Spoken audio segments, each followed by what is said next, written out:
இன்றைக்கி டேஸ்டியாக ஈஸியாக அவரைக்காய் பொரியல் எப்படி செய்யுதுன்னு பார்க்கலாம். அதுக்கு நான் 1/4 கிலோ அவரைக்காவை நல்லா வாஷ் பண்ணிவிட்டு இந்த அளவுக்கு குட்டி குட்டியாக கட் பண்ணி வச்சுருக்கேன். இதை வந்து நம்ம ஒரு கடாயில் சேர்த்துக்கலாம். சேர்த்துட்டு ஒரு 1/2 டம்ளர் போல் தண்ணி ஊற்றிக்கோங்க. இது வேக வைக்கிறதுக்காக தண்ணி சேர்த்துக்கிறோம். தண்ணி பார்த்து கொஞ்சமாக சேர்த்துக்கோங்க, இல்லைனா நம்ம மீதி இருந்தால் தூக்கி ஊற்றுற மாதிரி இருக்கும். இப்போ இது சேர்த்துட்டு இது கூடவே 1/4 ஸ்பூன் மஞ்சத்தூள், தேவையான அளவு கல்லுப்பு இதெல்லாம் சேர்த்துட்டு நல்லா கலந்து விட்டுக்கோங்க. இது அப்படியே வந்து மூடி போட்டு மூடி வச்சிடலாம். இதை நல்லா வெந்து வரட்டும். மீடியம் ஃப்ளேம்லேயே வச்சு வேக விடுங்க. ஒரு 2 to 3 மினிட்ஸ்க்கு அப்புறம் இந்த மாதிரி ஓப்பன் பண்ணி பாருங்கள். நல்லா வெந்திருக்கு ஓரளவுக்கு. இன்னும் நமக்கு நல்லா வெந்து வரணும். அதுவும் இல்லாமல் நமக்கு தண்ணியும் ட்ரைன் ஆகி வரணும். அதனால் நான் ஃபுல் ஃப்ளேமில் வச்சு வேக வைக்க போகிறேன். இப்போது பாருங்கள், நமக்கு அவரைக்காய் நல்லா வெந்து வந்துருச்சு, தண்ணியும் ட்ரைன் ஆகிடுச்சு.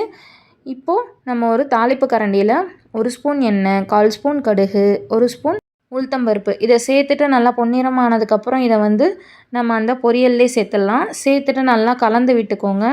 ஃபஸ்ட்டு நம்ம வேக வச்சு அதுக்கப்புறம் இதை வந்து கலக்கணும். அதுக்கு பதிலாக நான் வந்து அப்படியே அந்த கடாயிலே வச்சு தாளித்து மட்டும் கொட்டிக்கிறேன். இப்போ 2 நிமிஷம் நல்லா கலந்து விட்டுட்டு இந்த டைமில் காரத்துக்கு இட்லி மிளகாய் பொடி சேர்த்துக்கோங்க. நான் கடையில் வாங்கின பொடி தான் சேர்த்துக்கிறேன். நீங்கள் எந்த பொடி வேணாலும் சேர்த்துக்கலாம். நம்ம சேனல்லே நான் வந்து இன்ஸ்டன்ட் பொட்டுக்கடலை பொடி போட்டிருப்பேன், அது கூட சேர்த்துக்கலாம். ரொம்ப சூப்பராக இருக்கும். அவ்வளோதான், நம்ம பொரியல் ரெடி ஆகிடுச்சு. 2 நிமிஷம் லைட்டாக வதக்கிட்டு அடுப்பை ஆஃப் பண்ணிவிடுங்க. தேவைப்பட்ட பொடியோ சால்ட்டோ சேர்த்துக்கலாம். இது தயிர் சாதம், ரச சாதம் எல்லாத்துக்குமே ரொம்ப சூப்பரான சைடிஷ். செஞ்சு பாருங்கள், செம்மையாக இருக்கும்.